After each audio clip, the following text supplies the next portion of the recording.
৩৩ বছরের সংসার জীবনের মূল মন্ত্র জানালেন আসিফ। শ্রোতাপ্রিয় সঙ্গীতশিল্পী আসিফ আকবর ১৯৯২ সালের ১০ জুলাই ভালোবেসে সালমা আসিফ মিতুর সঙ্গে সংসার বাঁধেন তিনি। বৃহস্পতিবার ১০ জুলাই দাম্পত্য জীবনের ৩৩ বছর পূর্ণ করলেন। বিশেষ দিনে প্রেম, বিয়ে এবং দীর্ঘ সংসার জীবনের মূল মন্ত্র জানালেন আসিফ।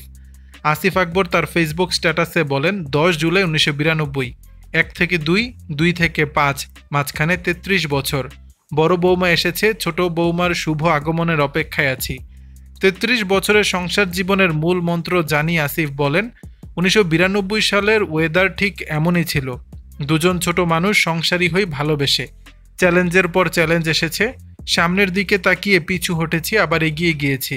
বেগম সালমা আসিফের অসাধারণ সাহস, ত্যাগ, ধৈর্য আর শক্তিশালী ভালোবাসা এই সংসারের মূল মন্ত্র। মেয়ে আইদা আসিফের সব রাস্তার গন্তব্য চূড়ান্ত করে দিয়েছে। তা জানিয়ে আসিফ আকবর বলেন, আমি ক্যাজুয়াল ছিলাম আগেও, এখনও আছি।